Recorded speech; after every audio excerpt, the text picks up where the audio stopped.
តែបើអត់មានសេចក្តីជំនឿទេនោះមិនអាចនឹងគប់ដល់ព្រះハរតីព្រះបានឡើយត្បិតអ្នកណាដែលចូលទៅឯព្រះនោះត្រូវតែជឿថាមានព្រះមែនហើយថាទ្រង់ប្រទានរង្វាន់ដល់អស់អ្នកដែលស្វែងរកទ្រង់មានព្រះបន្ទូលតបថាគឺដោយព្រោះតែអ្នករាល់គ្នាមានសេចក្តីជំនឿតិចពេកប៉ុណ្ណោះត្បិតខ្ញុំប្រាប់ជាប្រកាសថាបើមានសេចក្តីជំនឿ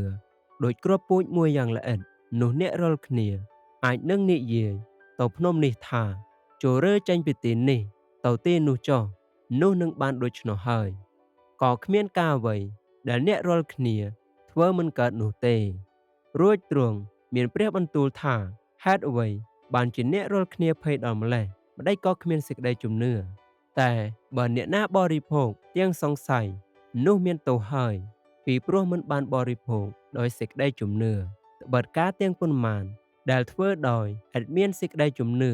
នោះសុទ្ធតែជាបាបទាំងអស់ហើយតែត្រូវឲ្យអ្នកនោះសូមដោយចិត្តជឿឥតសង្ស័យអ្វីសោះត្បិតអ្នកណា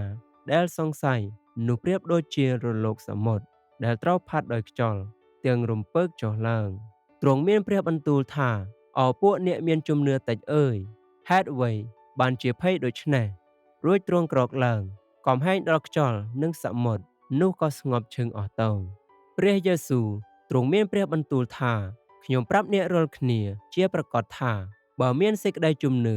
ឥតសង្ស័យសោះនោះអ្នករាល់គ្នានឹងអាចធ្វើបានមិនត្រឹមតែការដែលកើតឡើងដល់ដើមល្វាប៉ុណ្ណោះទេគឺទោះបើអ្នកនឹងនិយាយទៅភ្នំនេះថាឲ្យឯងរើចេញពីទីនេះទៅធ្លាក់ក្នុងសមុទ្រវិញនោះគង់តែនឹងបានកើតដូច្នោះដែរត្បិតយើងបានសុចរិតដោយមានចិត្តជឿហើយក៏បានសង្គ្រោះដោយមាត់ទទួលថ្លែងប្រាប់ត្បិតគឺដោយព្រះគុណដែលអ្នករាល់គ្នាបានសង្គ្រោះដោយសារសេចក្តីជំនឿ